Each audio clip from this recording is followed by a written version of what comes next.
मियाँ बीवी का रिश्ता कमजोर होता दिखाई दे रहा है हमें। डिप्रेशन और एंजाइटी दीमक की तरह कीमती रिश्तों का चाट रही है इस वक्त, और तल्ख होते लहजे हमारी जिंदगियों में जहर भर रहे हैं। मियाँ बीवी का रिश्ता कमज़ोर होने की वजूहात क्या होती हैं, इस रिश्ते को हम मजबूत कैसे बनाया जा सकता है, इस पर बात करेंगे। हमारे साथ मौजूद हैं माहिर समाजियात हैं प्रोफेसर डॉक्टर मोहम्मद रिजवान साहब मौजूद हैं।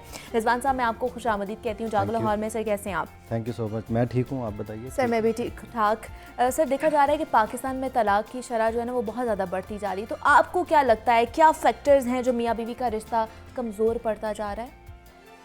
मेरे ख्याल में अगर हम अपने कल्चर की, अपनी सोसाइटी की बात करें तो हमारी सोसाइटी में जो फॉल्ट लाइंस हैं वो जो मैरिज का इंस्टीट्यूशन है उसके अंदर फॉल्ट लाइंस हैं। ठीक है। जब मैं इन फॉल्ट लाइंस की बात करता हूँ तो वो फॉल्ट लाइंस कहाँ पे हैं कि जब एक थ्योरी है जो स्पाउस सिलेक्शन की थ्योरी है, फ़िल्टर थ्योरी उसको कहते हैं। तो फ़िल्टर थ्योरी ये कहती है कि जब आप स्पाउस चूज़ करते हैं शादी से पहले, तो जो लड़की है और लड़का है वो दोनों कुछ फ़िल्टर्स अप्लाई करते हैं एक दूसरे के ऊपर। उसमें एक फ़िल्टर है लुक का फ़िल्टर है कि कितने अट्रैक्टिव हैं आप एक दूसरे के लिए, और फिर फ़िल्टर है इकोनॉमिक का फ़िल्टर है कि आप इकोनॉमिकली कहाँ पे खड़े हैं। ठीक है। फिर आपकी कास्ट का फ़िल्टर है, आपकी रेस का फ़िल्टर है। तो ये जो सारे फ़िल्टर अप्लाई करते हैं, then you have a trial period, और उस ट्रायल पीरियड में आप एक दूसरे के साथ मिलते हैं, जानने की कोशिश करते हैं, and you spend time what they call dating ना यूरोप में। अच्छा, पाकिस्तान में या हमारे कल्चर में क्या होता है कि ये जो सारा मैरिज का इंस्टीट्यूशन है that is in the hands of the parents. Exactly, families के हाथ में होता है, फैमिलीज के हाथ में है, पेरेंट्स के हाथ में है। और वहाँ पे जो सारा फिल्टर्स अप्लाई करने का सारा काम है ये दोनों फैमिलीज कर रही होती हैं। और ख़ास तौर पे ख़वातीन को तो बिल्कुल पता ही नहीं होता कि वो जो उनका स्पाउस बनने जा रहा है वो किस तरह का है, किस तरह का है, वो क्या करता है, उसकी पॉलिटिकल थॉट्स क्या हैं, उसकी सोशल थॉट्स क्या हैं, वो ख़वातीन के बारे में क्या सोचता है। तो इस तरह का कुछ नहीं। तो जो जब फिल्टर सारी फैमिली अप्लाई कर रही होती है, तो फिर जब आपका रिलेशन बन जाता है तो वो 8-6 माह तो एक दूसरे को, 1 साल 2 साल एक दूसरे को जानने में गुजर जाता है। लेकिन आफ्टर दैट फिर मसले पैदा होते हैं। अच्छा। और जो हमारी सोसाइटी में जो मेल है वो फिर पैट्रियार्की प्रैक्टिस करता है, और ख़वातीन भी चूँकि इसी माहौल में सोशलाइज हुई हैं तो वो भी पैट्रियार्की प्रैक्टिस करती हैं। तो पैट्रियार्की प्रैक्टिस जब करता है मेल तो वो समझता है कि ये खातून जो है ये एक ऑब्जेक्ट है, ठीक है, ये एक कमोडिटी है, इसको मेरे अंडर रहना चाहिए, इसको मेरे जो मैं कहूँ इसको वही करना चाहिए। ठीक है। तो वो कंपैटिबिलिटी, मतलब मेरी हुक्म की पाबंद हो, ये कह सकते हैं। तो जो जोड़े हैं उनमें कंपैटिबिलिटी बन नहीं पाती क्योंकि दोनों फैमिलीज आपस में लगी होती हैं। जोड़ों को बिल्कुल आप फोन पे बात नहीं करने देते। ठीक है, आप मिलने की तो आप मतलब जो पहले अंडरस्टैंडिंग होती है वो नहीं हो रही होती, और बाद में जब डेवलप हो रही होती है तब बहुत सारे जो बुनियाद है उसके अंदर ही एक इशू है।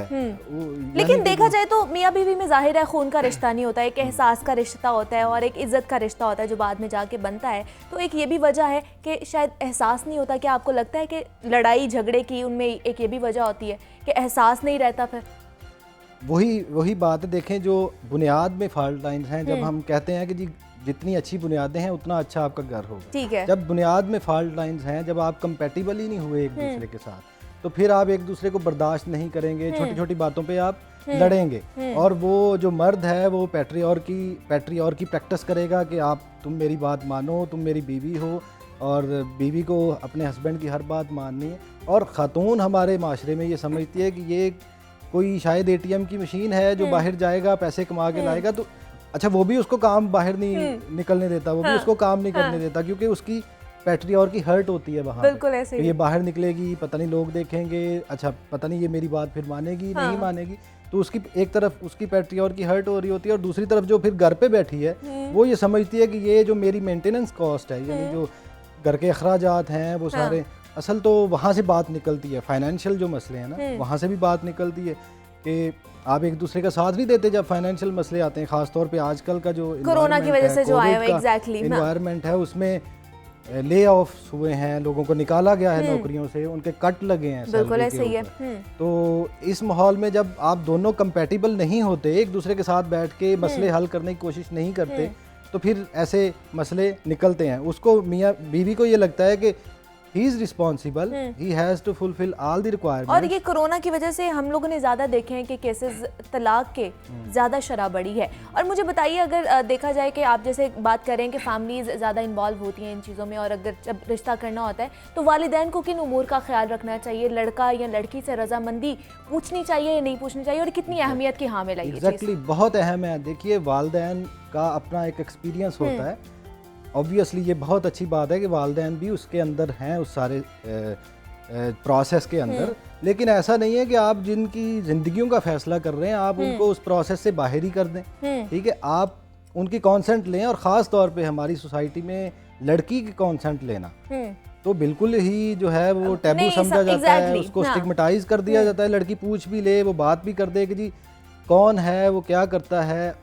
और यहीं से फिर जब लव मैरिज की बात आती है कि जी आप अपनी मर्जी से, कोई लड़की है या लड़का है शादी करना चाहते हैं, तो वहाँ पे लगता है पेरेंट्स को कि हमारी जो अथॉरिटी है वो चैलेंज हो गई, ये तो काम हमारा था। और आपको लगता है कि ये ज़्यादातर गरीब तबके में हो रहा है या पढ़े लिखे लोग भी इस चीज़ में आ रहे हैं? ये पढ़े लिखे लोगों में भी हो रहा है, क्योंकि जो मिडिल क्लास फैमिलीज हैं, अपर मिडिल क्लास फैमिलीज हैं, जिनको हम पढ़ी लिखी कहते हैं, जिनकी इकोनॉमिकली थोड़ी बेहतर है, वहाँ पे जो पेरेंटल अथॉरिटी है वो ज़्यादा मेरे ख्याल में मजबूत है। वहाँ पे पेरेंट्स ज़्यादा पेरेंटल अथॉरिटी को करते हैं, प्रैक्टिस करते हैं, और वो समझते हैं कि ये इवन कि अब लड़की आ गई है ब्याह के, वो घर में आ गई है, तो वो समझते हैं कि ये जो पेरेंट्स हैं, शादी वो कहते हैं कि दो खानदानों के दरमियान होती है, दो उसके दरमियान नहीं होती। तो अब उसको, अब जो इन लॉज हैं उनकी सारी बातें भी माननी है, अपनी सास की, अपने ससुर की, और जो लड़का है उसको भी जाहिर है अपनी बीवी की सारी बातें माननी है कि आज हमने 6 बजे वहाँ पे जाना है, ससुराल में जाना है। उसके इकोनॉमिक तो क्या आपको क्या लगता है कॉम्प्रोमाइज़ किस साइड से ज़्यादा करना चाहिए? क्योंकि अगर सोसाइटी की बात की जाए तो वो ज़्यादातर यही होता है कि लड़कियों पर इन्हिसार होता है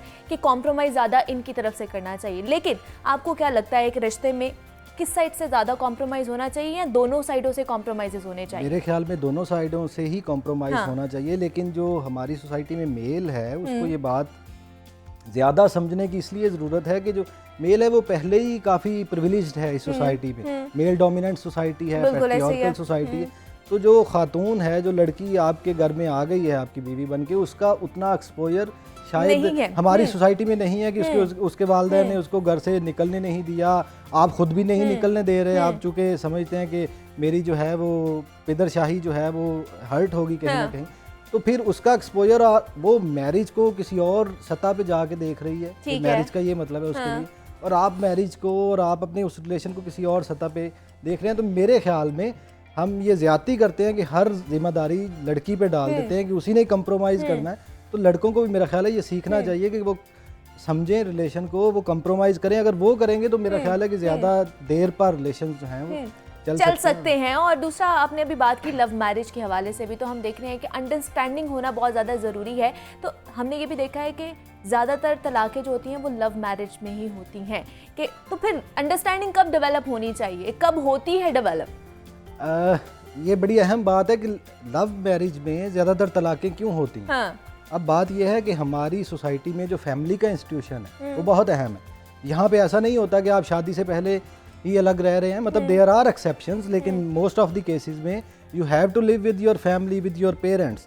तो वहाँ पे क्या है कि आप जब लव मैरिज कर लेते हैं तो पेरेंट्स को लगता है कि इसने तो हमारी अथॉरिटी को चैलेंज किया है। ख़ास तौर पे लड़की को तो आप उसका ऑनर किलिंग के भी केसेस हमने देखे हैं अपने आसपास।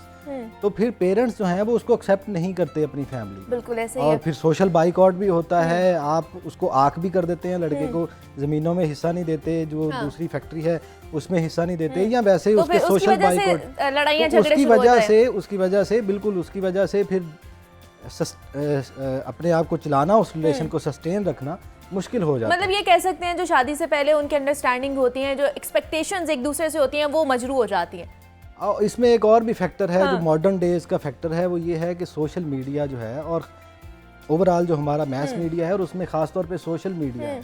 अब जो लड़की लड़के का एक प्री मैरिज रिलेशन होता है वो और तरह का होता है, उसमें लड़का लड़की को और तरह से देखता है और लड़की लड़के को और तरह से देखती है, और वो पहले चाहता है कि ये फैशन करे, पहले चाहता है कि ये आईलाइनर्स लगाए, पहले चाहता है कि ये जीन्स पहने, लेकिन आफ्टर द मैरिज वही बात कि वो उसको कमोडिटी समझता है और वो कहता है कि अब तुम बुर्का पहनो या अब तुम जीन्स ना पहनो, तुम बाहर निकलोगी मेरे साथ तो I would not be move able to move freely, तो लोग क्या कहेंगे, तो फिर वो एक दूसरे को जब हस्बैंड वाइफ की तरह देखना शुरू करते हैं, तो फिर वहाँ पे जो है वो गर्लफ्रेंड बॉयफ्रेंड या दोस्तों की तरह से उन्होंने जो 4-5 साल गुजारे होते हैं या ज़्यादा टाइम, या तो वहाँ पे फिर फॉल्ट लाइंस, वहाँ पे फॉल्ट आ जाता है। और सबसे ज़्यादा मेरे ख्याल से यही रिजवान साहब ज़रूरी है कि अंडरस्टैंडिंग होना बहुत ज़्यादा ज़रूरी है। वो चाहे आप माँ बाप के अंदर हो या आपके अपने रिश्ते में हो, मियाँ बीवी के रिश्ते में हो। डॉक्टर मोहम्मद रिजवान सफदर हमारे साथ मौजूद थे, सोशियोलॉजिस्ट थे। सर बहुत शुक्रिया आपका कि आपने हमें वक्त दिया। और जनाब